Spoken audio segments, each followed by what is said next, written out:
The second Greg slid that folder across the desk, I already knew what it was. Rejection number 12. Same damn folder. Same damn motion. Like it was just another Tuesday. I sat there in that crappy office chair across from him, the one that tilted slightly to the left, like it had for the last 5 years.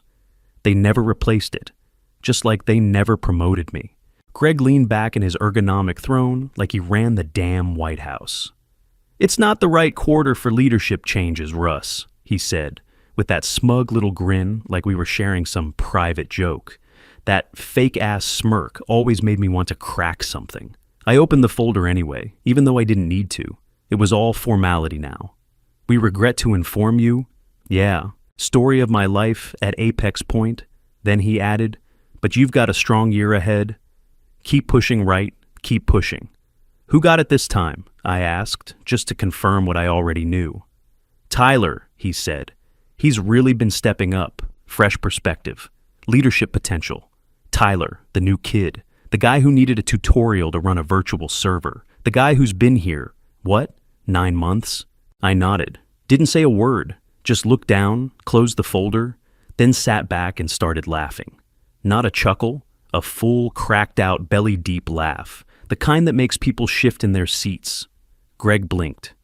"Something funny?" I locked eyes with him. "Yeah, me, for believing you for the 12th damn time." His smile dropped. "Quick note, before we keep going, how's your day going and where are you joining from?"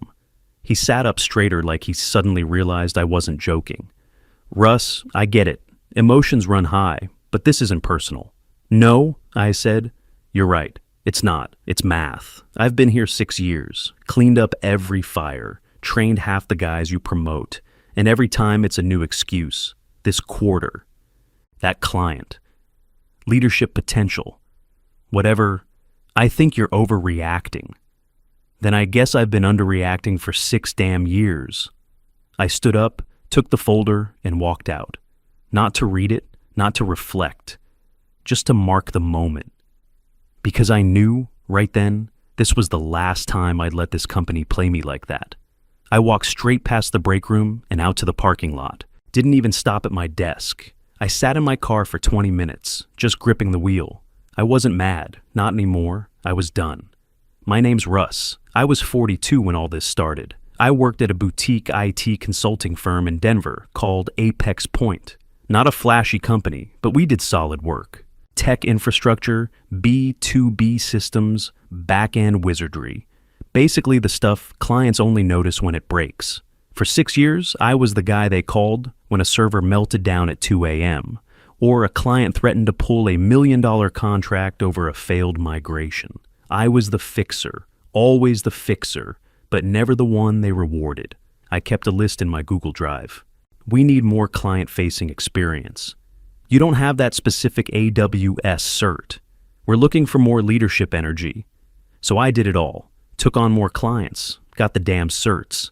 Sat through those idiotic soft skills seminars, played nice, smiled, waited. Meanwhile, guys like Jake got the nod. Jake, who forgot passwords like it was his job and missed half his deadlines, but he smoked cigars with the CFO. Then there was Devin. Needed me to rewrite every single pitch deck. I'd fix the architecture, tune the proposal, even walk him through it before client calls. Still, he got promoted. I kept thinking maybe it was me, maybe I wasn't loud enough in meetings. Maybe I should have sucked up more, or maybe my khakis didn't say leadership material. Then came Tyler, new hire, baby-faced Ivy League intern energy. Barely knew the systems, needed a walkthrough just to update firmware, but he played racquetball with the VP. That's all it took. A week after that folder hit my desk, I watched him walk around the office grinning like a damn Cheshire cat, handing out his new business cards. Senior consultant. He offered me one like we were friends. I didn't take it. That's when it clicked. There wasn't a ladder. That's the lie they feed guys like me. Put your head down, do the work, be patient. It'll come. And I wasn't the guy they were ever going to let climb it. Not because I wasn't good enough, because I was too good where I was, too useful, too safe. They needed me to hold the bottom steady so the rest of them could rise, and I let them. For 6 damn years, I played along. Not anymore. I walked back into that office like nothing was wrong, said hi to the receptionist, sat down at my desk, and started planning my escape. I left the office around 6 that night, went straight home, cracked open a beer, and sat in the dark. Didn't even turn on the TV, just sat there in the living room staring at nothing, letting the silence choke the air out. Then I called Pete, my older brother. Used to run numbers on Wall Street, now runs a fishing charter off the Gulf. Walked away from a finance VP job like it was nothing. Bad day? He asked. I'm done, I said. They gave the promotion to the racquetball rookie. Again, he didn't say anything at first, just let me go off. I told him about the 12 rejections, the excuses, the folder, the fake smiles. I said I felt like an idiot for ever believing it would go different. He let me rant until I finally just stopped talking. Then he said, "Then stop giving them your best." I blinked. What's that supposed to mean? It means quit playing the role they wrote for you. You give them everything, and they give you nothing. I can't just stop trying. That's not who I am. Pete didn't even pause. Then maybe who you are is exactly why they keep screwing you. You're dependable, not dangerous. I sat there in silence, beer sweating in my hand. Be dangerous, he said, or keep getting played. We didn't say much after that. He hung up, I cracked a second beer, and laid on the couch staring at the ceiling. Couldn't sleep. His words just kept cycling through my head. Be dangerous. I got up before my alarm. No rage, no drama, just something sharper. I wore the same shirt I wore last week, same jeans, same fake smile. But this time, I walked into that office with a different mission. I stopped chasing their approval. I started collecting receipts. Every single fix I'd ever made, the undocumented patches, the critical scripts, the hidden process workarounds I built when the systems failed, I cataloged all of it. Started a private repo. Backed up everything to a personal drive. Notes, logs, designs, my work, my value, my leverage. I kept showing up, kept helping clients, smiled through meetings, played the same quiet role. But now I was archiving everything I touched. If Apex Point wanted me invisible, fine. But I'd be invisible with my eyes wide open. And this time, I wasn't giving anything away for free. I called it the quiet exit. Never said it out loud. Just something I repeated to myself on the drive-in every morning. This was about walking away with the whole damn blueprint in my back pocket. Phase 1. Make myself untouchable. I volunteered for every dumpster fire project. The legacy code no one understood, I learned it. The client with a reputation for firing vendors mid-contract, I took them on and made them loyal. The outdated infrastructure in the Midwest accounts, I rebuilt it from scratch, silently, cleanly, without handing off a single piece to anyone else. By month 2, I was the only guy who could fix 3 different systems. I didn't flaunt it. I just made sure the right people leaned on me for everything. Greg thought I was doubling down for another promotion cycle. He had no idea I was drawing a map of their dependencies and how I could take every one of them with me. Phase 2. Build my out. I registered an LLC, Forge Line Consulting. Quietly, no announcements, just paperwork filed and tucked away. I met up with a couple of ex-Apex Point guys who'd moved on and done well for themselves. One was leading DevOps at a startup in Austin. Another was contracting full-time out of Seattle and charging triple what I made. I asked questions, took notes, bought them lunch, and let them talk. The idea for ForgeLine started to form, a lean, independent firm that solved problems fast, without the corporate fluff. Nights and weekends, I started building it. Website, pitch decks, basic brand. Nothing flashy, just professional and clear. Something I could put in front of a client tomorrow if I had to. By month 4, the legal, financial, and technical foundations were done. Phase 3, emotional detachment. That was the hardest part. Tyler got promoted again, to lead a cross-functional team I'd built from scratch. I clapped, I smiled, didn't say a word. Greg pulled me aside that afternoon. "No hard feelings?" he asked, giving me that squint he thought passed for sincerity. "Nope," I said, smiling like it didn't bother me at all. He watched me for a second, waiting for some crack to show. Nothing came, because I was done reacting. They left me off email threads? Fine. I documented the workaround and saved a better version for myself. They pitched my ideas like they were someone else's? Go ahead. I kept the original notes. They gave the spotlight to someone who didn't earn it? Didn't matter. The trick was staying invisible. Not too invisible to lose access, but just quiet enough to avoid suspicion. I didn't vent anymore, didn't roll my eyes in meetings, didn't even update my LinkedIn. I just kept showing up and delivering, all while siphoning value out, hour by hour. By the end of month 6, Apex Point thought I was locked in, tighter than ever. But I'd already walked out in my head. All that was left was picking the right moment to make it real. 6 months to the day after rejection number 12, I walked into Greg's office at 9:03 a.m. He looked up, mid-coffee, smiling like we were about to do another weekly check-in. I set a folded sheet of paper on his desk. One sentence, centered, signed. I resign, effective 2 weeks from today. I quit, I said. Just like that. No build-up, no drama. Greg blinked like he didn't understand the words. You what? You heard me. He picked up the paper and read it twice. You can't. You're running the Eastland and Corwell accounts. They depend on you. I can, I said.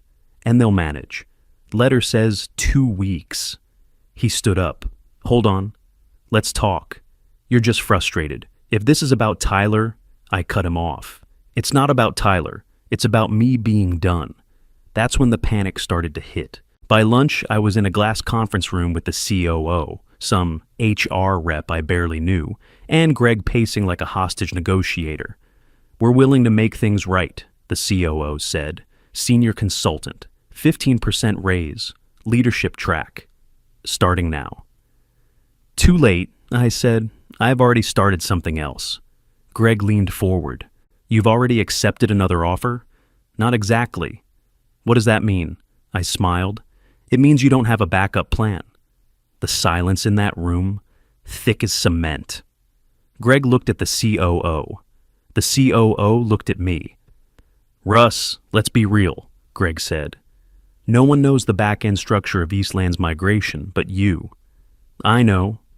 And Corwell's automation system. You built it from scratch. Nobody else even touches it. Also true. Then help us transition. At least give us time to get someone up to speed. I stood up. I gave you 6 years. This is me giving you 2 weeks. I walked out and left them sitting there. You could feel the air shifting. They weren't losing an employee. They were losing the one guy holding their whole tech stack together.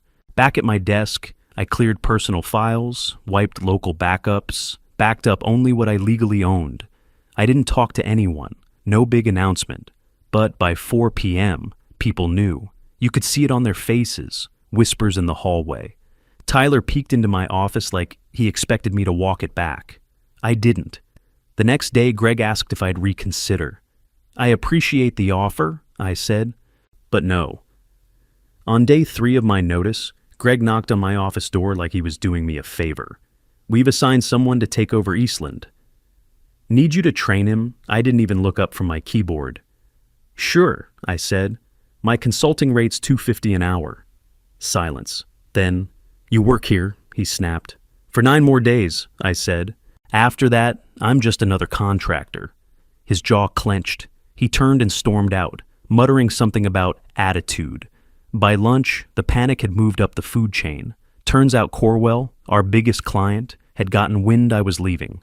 Their VP called Apex Point's CEO personally. Not Greg, not the COO. The damn CEO. The message was simple. If Russ is gone, we reconsider our partnership. Suddenly, I wasn't the quiet guy in the background anymore. I was priority number 1. Greg came back that afternoon with a whole new tone. Leadership wants to meet, he said. ASAP. I walked into a room with 5 people, 2 of whom had never bothered to learn my name before. We'd like to offer a formal promotion, the COO said. Senior consultant, 20% raise. Full client access, I let them finish. Then I leaned back and said, you had 6 years. They looked at each other. Greg shifted in his seat. The CEO tried next. Let's not pretend we haven't made mistakes, but we're willing to make this right. Director level, 30% raise. Seat at the leadership table. You'd shape the future of this firm. I nodded slowly. It's a generous offer, hope sparked in Greg's eyes. But no, just like that. They sat there stunned, like no one had ever told them no before. I'm already building something else, I added. This was never about titles. It was about how you treated people who made you money. Behind the scenes, I'd already filed contracts for Forge Line Consulting with both Eastland and Corwell, had the legal reviewed, terms outlined, everything buttoned up. They didn't know that, not yet. But the look on their faces told me they finally understood. There was no fixing this in 6 days. Later that night, I got a call from Tyler. You serious? You're just leaving? Yep. Dude, they're freaking out. I know. Greg's scrambling to figure out who knows your stuff. I smiled. Exactly. For the next week, the offers kept coming. More money, more perks, a parking spot with my name on it. One guy floated a retention bonus that was higher than my entire last raise. Every time, I said the same thing. No. They had their shot. They used me until they couldn't anymore. Now I was done being useful to them. Time to be valuable to myself. Exactly 1 week after my last day at Apex Point, I got the call. Corwell was in. Their VP said it straight. We want results, not bureaucracy. We signed the contract that afternoon. No back and forth. No middle management dragging it out. Just a direct retainer with Forge Line Consulting. 3 weeks later, Eastland followed. Apex Point tried to block it, claim breach of ethics, started tossing around legal threats like candy. I forwarded them my signed offer letter, the one that had no non-compete clause. Then I called Greg directly. You never had me on one, I said. That was your first mistake. Silence. Just the sound of him breathing through his nose like he was trying not to blow up. By month 3, I had 4 clients. Not just leftovers from Apex Point, new accounts too, all word of mouth, all inbound. I was making more in a month than I used to make in a quarter. But more important, I controlled everything, my hours, my rates, my priorities. I worked out of a co-working space downtown. No receptionist, no ping pong table, just me, a laptop, and real work getting done. That's when I brought on Joel. He used to sit 2 desks over from me at Apex Point. Quiet guy, smart as hell, totally ignored by leadership. I reached out, took him to lunch. You want to work somewhere that actually listens? I asked. He said yes before dessert hit the table. A month later, I hired 2 more, both ex-consultants, both overlooked. One of them told me her last boss took credit for every architecture plan she built. Not here, not under my name. We weren't trying to build a big firm, just a sharp one, focused, fast, respected. I didn't post some dramatic launch on LinkedIn. I didn't rub it in anyone's face. But the numbers spoke for themselves. That year, I made triple what I used to make. And for the first time in a long time, I actually slept at night. No anxiety, no late-night calls from Greg about some emergency that wasn't even my fault. My clients respected the work. My team respected each other. I picked who we worked with, set the tone, ran the business like I wish someone had run Apex Point. Then one morning, sitting at my desk with coffee in hand, I saw it. A message from Greg. Subject: we should talk. I stared at Greg's email for a minute, then hit reply and typed, sure, call me at 4. At 4:01, my phone rang. He didn't waste time. Russ, thanks for taking the call. His voice didn't sound like the guy who used to hand out rejections with a smirk. He sounded like someone who'd just been chewed out and hadn't slept in days. We've lost 7 clients, he said, including Corwell and Eastland. I let the silence hang. We need change, he said, and we think that starts with you. That part actually made me laugh. I'm not asking you to come back in the same role, he added quickly. This would be different. Real authority. Real control. What are you offering? Partnership, Greg said. Equity stake. Full autonomy over consulting. Build your own division. You want your own team? Your own clients? Name it. Whatever you want. For a second, I didn't say anything, because I remembered. This was the fantasy. This was the thing I used to stay up wishing for. To finally be seen. to finally be respected. And now it was sitting right in front of me. But the truth, I didn't want it anymore. I didn't want to save Apex Point. I didn't want to walk back into a place that only saw my value when they couldn't breathe without me. I'd built something better for myself, for my people. Greg, I said, I appreciate the offer. Honestly, he sounded like he was about to exhale in relief. But I'm not interested. Silence. Russ, he said, you don't understand how bad it's gotten. I don't need to, I said. That's not my problem anymore. He tried one more time. If this is about the past, it's about the future, I said, and mine's already moving without you. I ended the call, and for the first time in years, I felt it. Peace. It's been 2 years. ForgeLine's not some bloated firm with layers of dead weight. We've got 14 employees, and every one of them earned their seat. We choose our clients, not the other way around. No ass-kissing, no performative team-building garbage, just real people solving real problems. Joel runs delivery now. Sharp, organized, cool under pressure. Watching him lead reminds me why I hired him in the first place. He just needed someone to believe in him. We brought in Cassie last fall, systems architect, brilliant. Former boss told her she was too technical for leadership. She redesigned 2 client infrastructures in her first month. Funny thing, Tyler applied here last month. Sent me a long email about how he admired what I'd built. I passed. Not because I'm bitter, honestly I'm not. I just didn't see the fit. We don't need charm. We need competence. Apex Point's still around, smaller, quieter, a shadow. Their website hasn't been updated in months. Most of the faces on the leadership page, gone. Greg stepped down 6 months ago. Word is, he's consulting now. Independent. Just like me. Last week I walked into our new office space. It's not flashy, just clean lines, whiteboards, solid desks, and strong Wi-Fi. Nothing fake, nothing fancy, but it's ours. I stood in the doorway and watched our team joke around between calls, whiteboard ideas, argue, laugh, collaborate like adults. No one looking over their shoulder. No one playing the game. And it hit me. This is what I was fighting for. Not the title, not the paycheck. Respect, ownership, freedom. The revenge wasn't walking away. It wasn't even winning the clients. The real win was proving to myself that I never needed them to begin with.